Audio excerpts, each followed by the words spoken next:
রাজেশ্বরী রানী ভবানী ধারাবাহিকের আজকের পর্ব। ধারাবাহিকের শুরুতে আমরা দেখতে পাই যুবরাজ রামকান্তের রাজ্যাভিষেকের অনুষ্ঠান চলছে।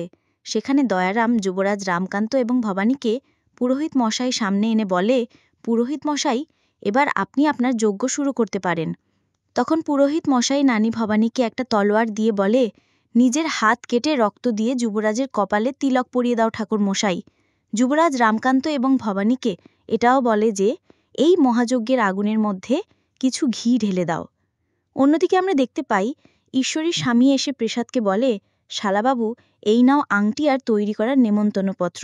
এরপর প্রসাদ আংটি ও নেমন্তন্নপত্র নিয়ে বংশী ঠাকুরকে ডেকে বলে, এবার এগুলো নিয়ে তুমি পুটির কাছে যাবে, এমনকি রাজ্যাভিষেকের অনুষ্ঠানে কীর্তন গান গাওয়ার জন্যও বলে আসবে।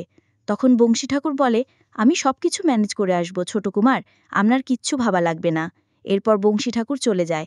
তখন প্রসাদ বলে, রাজ্যাভিষেকের সভার সামনে রাজা রামকান্তের সমস্ত কথা ফাঁস করে দেব, এমনকি বীরাঙ্গনা বউকে নিয়ে এত বাড়াবাড়ি করা সেটাও বন্ধ হয়ে যাবে। পরের পাটে দেখানো হয় পুটি ওরছে কলাবতী ঘরের মধ্যে বসে আছে। সেখানে খেন্তি দিদি এসে বলে, নাটোরে এসে যখন পড়েছি তখন রাজ্যাভিষেকের অনুষ্ঠান দেখেই যাব। এরপর কলাবতী দালে, তুমি যাও, আমি সেখানে যাব না, আমি ঘরের মধ্যে এখানে বসে থাকব। তাছাড়া আমি যদি রাজমহলে যাই, রানী আমাকে অনেক সম্মান দিয়ে ঘরে নিয়ে যাবে।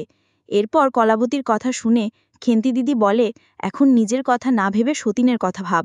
তোকে নিয়ে আর পারি না বাবু, আজকে মহারাজার পাশে তোর থাকার কথা ছিল, আর তুই কি না ওই রানী ভবানীর কথা বলছিস? তখন কলাবতী বলে, রানী ভবানীর মন যে অনেক বড়, অনেক উদার, অনেক ভালো মনের মানুষ। কিছুক্ষণ পরে আমরা দেখতে পাই বংশী ঠাকুর এসে বলে, রানী ভবানী আপনাদের রাজ্যাভিষেকের অনুষ্ঠানে যাওয়ার জন্য নেমন্তন্ন পাঠিয়েছে, এমনকি ওখানে কীর্তন গানেরও লোক আসবে, আপনাদের ওখানে কীর্তন গানও গাইতে হবে। এরপর কলাবতী বলে, আপনি রানী ভবানীতে গিয়ে বলবেন আমি সেখানে যাব, এমনকি মন উজাড় করে কীর্তন গাইব। একটু মোড় ঘুরিয়ে আমরা রাজ্যাভিষেকের অনুষ্ঠানে দেখতে পাই রাজবাড়িতে অনুষ্ঠানের 5টা প্রদীপ রাখা। তখন রঘুরাজ বলে, এই 5টা প্রদীপ 5টা গুণের কথা বলবে, এমনকি সেগুলো রাজা রামকান্তকে মেনে চলতে হবে। এরপর রঘুরাজ 5টা প্রদীপের নাম বলে, ধর্ম, করুণা, সত্য, ন্যায়পরায়ণ, শক্তি। একটু পরেই রঘুরাজ বলে, এই 5টা প্রদীপ রানী ভবানী আর যুবরাজ রামকান্ত একসাথে প্রদীপগুলো জ্বালাবে। তাছাড়া আমাদের ভবানী মা অনেক গুণের অধিকারী, ইতিমধ্যে আমরা তার গুণের অনেক উদাহরণ পেয়ে গেছি। এদিকে আমরা দেখতে পাই রঘুরাজের কথা শুনে ভবানীর বাবা মনে মনে বলে, আবার ভবানীর কথা শুনে অনেক ভালো লাগছে, আমার ভবানী মা সবার মন জয় করে নিয়েছে। পরবর্তীতে রামকান্ত ও রানী ভবানী মিলে 5টি প্রদীপ জ্বালায় এবং দয়ারাম তোমাকে 5টি প্রদীপের সাথে আরও অনেকগুলো নিয়ম, তাছাড়া অসহায় মানুষের পাশে দাঁড়ানোর শপথ গ্রহণ করতে হবে।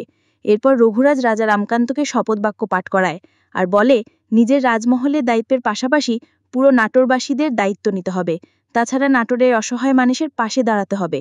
রাজ্যাভিষেকের সমস্ত দায়িত্ব পালন করা শেষে রঘুরাজ ঠাকুর মশাইকে বলে, এবার কি রাজসিংহাসনে রাজা রামকান্ত বসতে পারবে? শেষ দিনে দেখানো হয় প্রসাদ এসে বলে, রাজা রামকান্ত রাজসিংহাসনে বসার যোগ্যতা নেই। তখন রঘুরাজ বলে, প্রসাদ, তুমি এর মধ্যে কোনো কথা বলতে আসবে না। তখন প্রসাদ কলাবতীকে দেখিয়ে বলে, রাজা রামকান্ত এতই ভালো চরিত্রের মানুষ, তাহলে কলাবতী এখানে কি করে? এদিকে নানি ভবানী মনে মনে বলে, পুটি দিদি এখানে আসলো কিভাবে? আমরা তো পুটি দিদিকে এখানে নেমন্ত্রণ করিনি।